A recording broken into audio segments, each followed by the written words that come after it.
Olá! Naquela noite, antes de dormir, abri o aplicativo do banco só para conferir uma transferência da farmácia e vi um pagamento, num restaurante, na mesma quinta-feira, no mesmo horário em que minha mulher deveria estar em casa, de cama, com dor nas costas.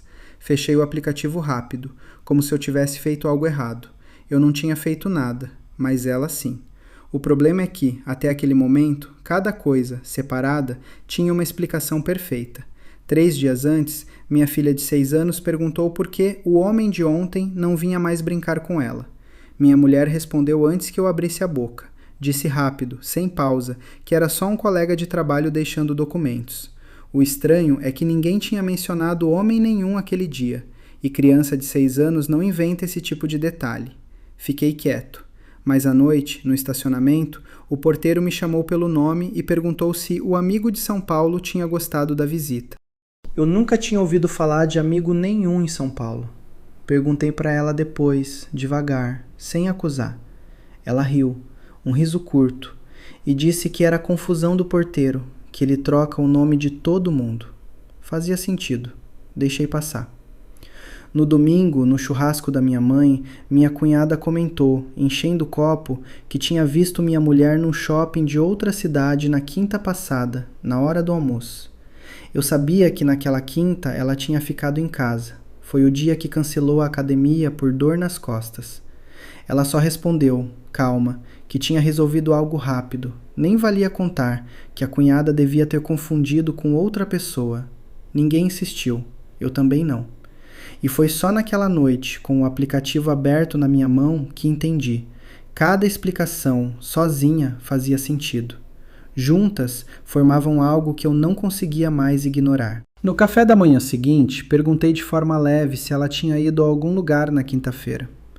Ela passou manteiga no pão sem levantar os olhos e disse que tinha ido à farmácia perto do mercado, comprar o remédio para a coluna, nada mais. Não mencionou o restaurante, não mencionou o shopping. Eu não falei do Pix. Fiquei só observando como ela contava a história com uma calma que eu nunca tinha visto em ninguém que estivesse mentindo. À tarde, fui buscar a Júlia na escola e a professora comentou, meio sem querer, que a mãe tinha avisado pelo WhatsApp que alguém mais viria buscá-la naquele dia, um tio que eu nunca tinha ouvido falar. Perguntei o nome desse tio à professora. Ela checou o celular e leu um nome que não existia em nenhuma conversa de família que eu conhecia. Quando perguntei à minha mulher sobre isso, ela disse que tinha sido o motorista de aplicativo que ela contratou para emergência e que tio foi só a forma carinhosa que a escola usa para chamar qualquer homem que busca criança. Fazia sentido, de um jeito estranho, mas o nome do motorista, segundo o recibo do Uber que ela me mostrou depois, tinha 2 letras diferentes do nome que a professora tinha lido. No grupo da família, minha tia comentou que tinha visto minha mulher na missa de quinta-feira à noite, na igreja do bairro vizinho, rezando do lado de um homem que ela achou ser meu irmão, de longe. Eu não tenho irmão. Minha mulher respondeu no grupo, rindo, que devia ser outro casal parecido, que aquela igreja sempre tem gente de fora. Ninguém questionou. Eu também não questionei, em público, mas comecei, sem querer admitir para mim mesmo, a guardar essas coisas numa pasta mental separada. O nome errado do motorista, o restaurante na hora errada, o homem na igreja que não existia oficialmente. Nenhuma dessas coisas isoladamente provava qualquer coisa. Juntas formavam um silêncio que eu não sabia que preencher. Naquela noite ela me abraçou na cozinha, do nada, e disse que sentia que eu andava distante, que precisava conversar mais com ela. O abraço foi tão verdadeiro que por um segundo esqueci de tudo que tinha guardado na pasta. Comecei a prestar atenção em coisas que antes eu nem registrava. O horário que ela saía para buscar a Júlia, o tempo que ela demorava no banho depois da academia, a bateria do celular dela, que antes ficava em 15% no fim do dia e agora, de repente, estava sempre em 80%.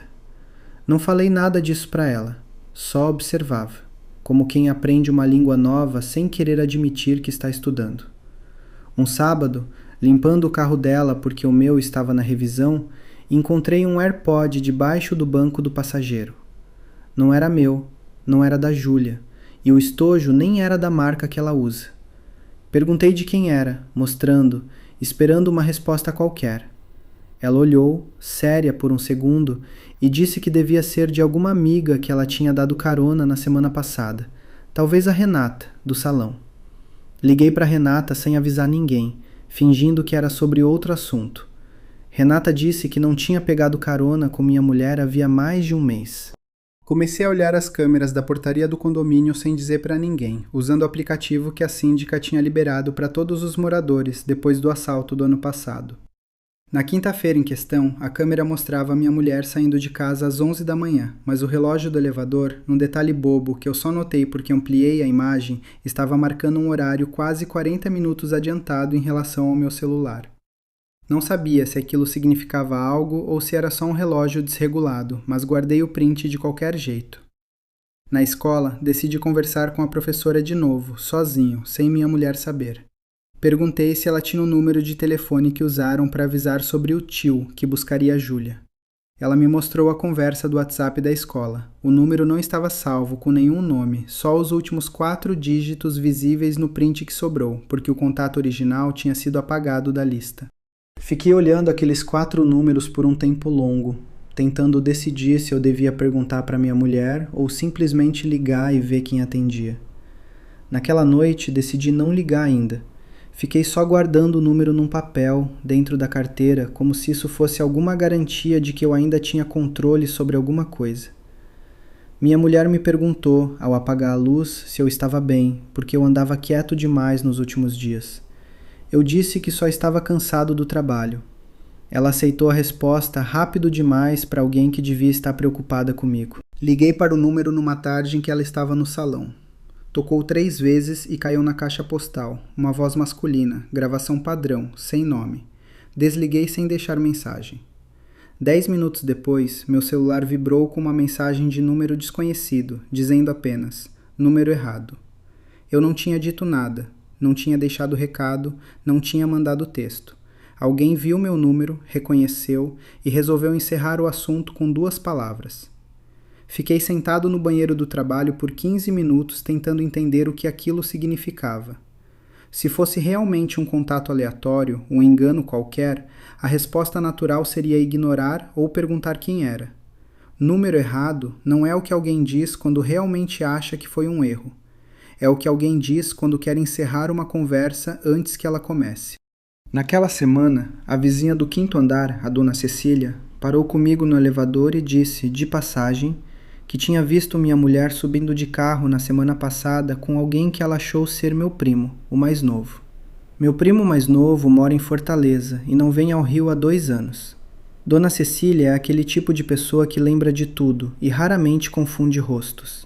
Ela disse que o homem tinha uma mochila escura e cabelo curto, e que eles tinham conversado na entrada do condomínio por uns minutos antes de subir. Agradeci, entrei em casa e percebi que estava tremendo levemente sem entender exatamente por quê. Naquela noite ela chegou com o iFood, meu pedido favorito, sem eu ter pedido. Disse que estava com saudade de jantar junto do jeito antigo, que a semana tinha sido pesada e que precisava de uma noite boa com a família. A Júlia ficou animada, colocamos um filme e por 2 horas eu fingi tão bem que quase me convenci de que a pasta mental que eu estava montando era só ansiedade minha, coisa de homem inseguro que não merece uma mulher tão presente. Mas antes de dormir, ela esqueceu o celular carregando na cozinha. Não fiz nada com ele, só fiquei olhando da porta, o aparelho virado para baixo em cima do balcão, e notei que a capinha era nova. Ela tinha trocado a capinha há 3 semanas sem comentar, uma azul escura no lugar da transparente de sempre. Pequeno demais para ser suspeito, grande demais para ser acidente, vindo de uma mulher que usa a mesma bolsa há 2 anos porque odeia mudança sem motivo. O Pix que eu tinha visto semanas antes continuava me incomodando de um jeito que eu não conseguia ignorar. Num horário em que ela deveria estar em casa, tinha um pagamento no restaurante a 40 minutos daqui. Decidi ir até esse restaurante no almoço de trabalho que inventei, sozinho, só para ver o lugar. Era um italiano pequeno, discreto, sem movimento na hora do almoço, do tipo que você escolhe quando não quer ser visto por ninguém que conheça. O garçom que me atendeu era jovem, distraído, mas quando perguntei de forma casual se o lugar costumava ter movimento de casais no almoço, ele sorriu e disse que sim, que tinham até mesa reservada toda semana para um casal que ele já conhecia de vista. Não perguntei mais nada. Pedi um café e saí. Enquanto esperava o Uber de volta, percebi que não estava com raiva. Estava com uma espécie de cansaço diferente. O tipo que não vem do corpo, mas de algum lugar mais fundo, que não tem nome certo. Naquela mesma semana, meu cunhado me chamou para tomar cerveja. Só nós dois, sem motivo aparente. Na segunda garrafa, ele começou a falar de relacionamento, de forma geral, de como é difícil manter casamento depois de filho, de como as pessoas mudam sem avisar. Eu ouvia e concordava, sem entender para onde ia a conversa. Na terceira garrafa, ele disse, olhando para o copo, que se eu precisasse conversar com alguém de confiança, ele estava disponível, que família é família, independente de qualquer coisa. Não disse mais nada. Eu também não perguntei mais nada. Mas voltei para casa sabendo, sem que ninguém tivesse dito nada concreto, que meu cunhado sabia de algo que eu ainda estava tentando provar. Isso foi o momento mais humilhante até então. Não a possível traição, não as mentiras espalhadas em detalhes pequenos, mas a ideia de que alguém da minha própria família tinha sido informado antes de mim sobre o que estava acontecendo na minha casa. Fiquei imaginando quantas pessoas tinham recebido aquele olhar de pena que ele me deu na despedida. Quantas conversas tinham acontecido em grupos de WhatsApp que eu não participava, sobre a minha vida, sobre o meu casamento, enquanto eu estava em casa achando que tudo era cansaço do trabalho. Cheguei em casa e a Júlia estava dormindo. Minha mulher estava na sala assistindo série, com o cabelo preso, de pijama, completamente normal. Ela perguntou como tinha sido a cerveja com o irmão dela. Disse que tinha sido boa. Ela voltou os olhos para a tela. E eu percebi, com uma clareza que machucou, que ela também sabia que ele tinha me visto, e que não estava preocupada com isso. Decidi parar de guardar coisas na pasta mental e comecei a escrever num bloco de notas no celular, com data e hora, tudo que não fechava. Fiz isso com a frieza de quem está montando um relatório de trabalho, porque era a única forma de não surtar. Quando terminei a primeira lista, tinha 23 entradas. A mais antiga era de 4 meses atrás, uma noite em que ela tinha chegado do suposto happy hour do trabalho com o cabelo levemente diferente do que saiu. Não desarrumado, só diferente, como quem refez rapidamente antes de entrar em casa. 4 meses. Enquanto eu tinha passado esse tempo construindo explicações razoáveis para cada coisa, ela tinha passado o mesmo tempo construindo uma rotina paralela tão integrada na nossa vida normal que usava os mesmos horários, os mesmos lugares, as mesmas desculpas do cotidiano como estrutura. A academia virou janela, o salão virou janela, a farmácia virou janela. Cada compromisso legítimo tinha uma versão estendida que eu nunca vi. Peguei o extrato bancário dos últimos 6 meses, algo que nunca tinha feito, porque confiávamos um no outro com dinheiro. Encontrei transferências via Pix para um número que não estava salvo nos contatos dela, sempre valores pequenos, entre 80 e 150 reais, sempre em dias úteis, nunca fim de semana. O padrão era regular demais para ser casual, irregular demais para ser conta fixa. Somei tudo. Dava quase 2.000 reais ao longo desse período, saindo em parcelas invisíveis, do tipo que você não nota se não procura. Mostrei o extrato para o meu cunhado sem contexto, só perguntei se ele reconhecia aquele número de Pix. Ele olhou por tempo longo demais antes de dizer que não, mas as mãos dele mudaram de posição em cima da mesa quando viu os valores. Esse gesto pequeno me disse mais do que qualquer resposta direta teria dito. Ele sabia. Não sabia tudo, mas sabia o suficiente para ter ficado desconfortável vendo os números na tela. Voltei para casa e olhei para ela servindo o jantar da Júlia, cortando a carne em pedaços pequenos do jeito que a menina gosta, conversando sobre o dia da escola com uma atenção genuína que eu nunca tinha visto fingida. E entendi algo que me perturbou mais do que qualquer mentira específica. Ela não era uma pessoa diferente em casa. Era a mesma pessoa, inteira, presente, real. O que ela estava fazendo do lado de fora não estava sangrando para dentro. Ela tinha aprendido a manter as duas coisas completamente separadas, e fazia isso há pelo menos 4 meses sem que uma contaminasse a outra. A confirmação final não veio de nenhuma câmera, nenhum recibo, nenhuma testemunha. Veio da Júlia, num sábado de manhã, enquanto ela desenhava na mesa da sala. Ela estava desenhando uma família, disse, mostrando o papel. Tinha eu, tinha a mãe dela, tinha ela mesma. E tinha uma figura masculina separada, do lado de fora do que parecia ser um carro. Perguntei com cuidado quem era aquele homem. Ela respondeu sem levantar os olhos do papel, que era o amigo da mamãe que comprava sorvete para ela quando iam buscar ela na escola às quintas. Fiquei quieto por tempo suficiente para ela terminar de colorir o carro de azul antes de perguntar de novo, devagar, quantas vezes ela tinha comido sorvete com esse amigo. Ela levantou os olhos e pensou com a seriedade de quem está fazendo cálculo importante. Disse que muitas vezes, que ele sabia o sabor que ela gostava, que a mamãe disse que era segredo de criança grande e que ela não tinha contado para ninguém. Depois voltou para o desenho como se tivesse dito algo completamente normal. Saí para a garagem sem falar nada para minha mulher. Fiquei sentado no banco do motorista por quase 1 hora sem ligar o carro. Minha filha de 6 anos tinha sido incluída naquilo sem saber, usada como companhia num ritual que ela entendia como passeio especial, e que na verdade era o momento em que esse homem e minha mulher se despediam depois das quintas. O sorvete era o detalhe que mantinha a criança feliz e quieta. Tinha uma lógica tão fria naquilo que eu não conseguia processar tudo de uma vez. Voltei para cima e disse para ela que precisávamos conversar. Ela me olhou e por um segundo, o primeiro segundo em meses, eu vi alguma coisa mudar no rosto dela. Não foi culpa, não foi medo. Foi mais próximo de uma decisão sendo tomada em tempo real. Ela sentou, cruzou os braços de forma tranquila e disse que ia me explicar tudo, que era mais complicado do que parecia, que as coisas não tinham começado daquele jeito.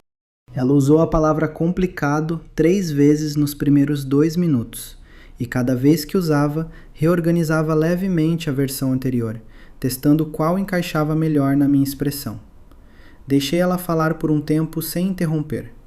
Não porque acreditava, mas porque queria entender até onde ia a arquitetura daquilo.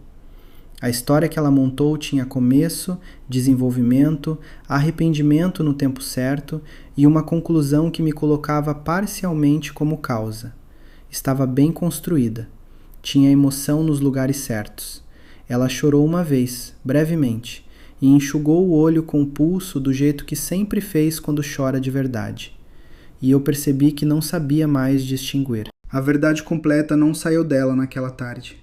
Saiu em pedaços ao longo de 3 dias, cada pedaço liberado apenas quando eu apresentava algo que ela não conseguia contornar. O nome do homem eu descobri pelo número de Pix, que rastreei por um conhecido que trabalha com tecnologia, sem entrar em nada ilegal, só cruzando informações públicas. Era alguém do trabalho dela, não um colega casual, mas alguém com quem ela compartilhava projeto há quase 1 ano. Tinham começado a se encontrar 6 meses atrás, não 4 como eu tinha calculado. Eu tinha errado o início por 2 meses, porque os primeiros 2 meses ela tinha sido mais cuidadosa. O cunhado sabia desde o 3º mês. A irmã dela tinha descoberto por acidente, vendo uma conversa no celular durante um almoço de família, e tinha guardado o segredo porque minha mulher pediu tempo para resolver sozinha. Tempo que nunca chegou a um fim definido. O churrasco onde meu cunhado me olhou com pena tinha acontecido 2 dias depois de ele finalmente saber pelo relato da própria irmã. Toda aquela conversa sobre relacionamento e casamento difícil tinha sido ele tentando abrir uma porta que eu não entrei porque não sabia que existia. O sorvete com a Júlia tinha acontecido 7 vezes. Minha mulher confirmou o número com uma precisão que me perturbou, como quem guardou aquela informação específica com cuidado. O homem nunca tinha entrado no condomínio. Tinham se despedido sempre na rua, com a Júlia presente, porque criança pequena cria aparência de normalidade num lugar público, e ninguém olha 2 vezes para um casal com criança. Minha filha tinha servido, sem saber, como cobertura para despedidas que eu nunca deveria ter descoberto. O plano dela, que ela não chamou de plano, mas que era um plano, era encerrar aquilo antes de completar 1 ano, antes que ficasse grande demais para controlar. Ela disse isso com uma tranquilidade de gestão que eu não soube como responder. como se o problema fosse o tamanho da coisa e não a coisa em si. Perguntei se ela ainda me amava e ela respondeu que sim, sem pausa, e eu tive certeza de que era verdade e que isso era a parte mais difícil de entender de tudo aquilo. Não houve gritos, não houve cenas. A Júlia passou o fim de semana na casa da minha mãe, enquanto nós desmontávamos 6 anos de casamento em conversas baixas na cozinha, com o iFood esfriando na mesa, porque nenhum dos dois conseguiu comer direito. Ela chorou mais do que eu. Eu fiquei mais quieto do que devia.